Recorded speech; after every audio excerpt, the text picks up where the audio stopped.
Hello' student, আজি মই লৈ আহিছোঁ এইবাৰ মেট্ৰিক পৰীক্ষা দিবলগীয়া আমাৰ HSLC পৰীক্ষাৰ্থীসকলৰ যিবিলাকৰ হিন্দী এমাইল আছে, হিন্দী এমাইলৰ মাত্ৰ 4টা কুৱেশ্যন লৈ আহিছোঁ। তোমালোকে হিন্দী এমাইল যিবিলাকৰ আছে মাত্ৰ এই 4টা কুৱেশ্যন ভালদৰে চাবা। 20 নম্বৰ তোমালোকে 100% পাই যাবা। প্ৰথমতে আমি চোৱা 1 নম্বৰ প্ৰশ্নত 1 আৰু 2 প্ৰশ্নটো কি চাব লাগিব। আমাৰ পৰিপূৰক পাঠ আছে। পৰিপূৰক পাঠৰ পৰা মাত্ৰ 2টা কুৱেশ্যন চালেই তোমালোকে 10 মাৰ্ক পাই যাবা। পৰিপূৰক পাঠৰ পৰা 10 মাৰ্কছ থাকিব। নাম্বাৰ 1 কুৱেশ্যনটো চোৱা। পাঠ্যক্ৰমকে দ্ৰুতপাঠ বৈচিত্ৰ্যময় অসম में সন্নিৱিষ্ট কিন্হি দো জনগোষ্ঠীয় কা সংক্ষিপ্ত পৰিচয় দো। 2টা জনগোষ্ঠীৰ সংক্ষিপ্তভাৱে পৰিচয় দিব লাগে। নাম্বাৰ 2তে চাবা।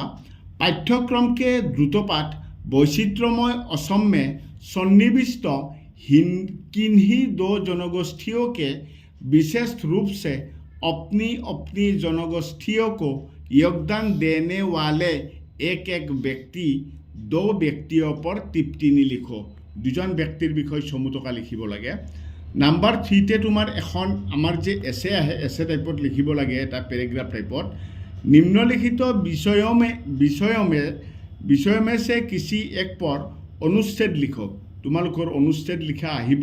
ৰচনা টাইপত অলপ লং কৰি লিখিব লাগে, এটা পেৰেগ্ৰাফ টাইপত। কতে চাবা।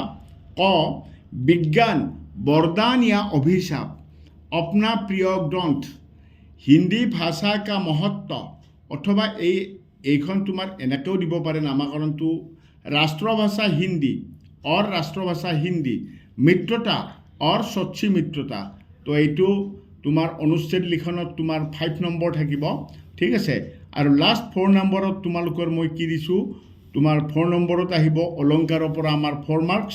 निम्नलिखित में से किन्हीं दो अलंकारों का उदाहरण परिचय प्रस्तुत करो। परिचय प्रस्तुत करो।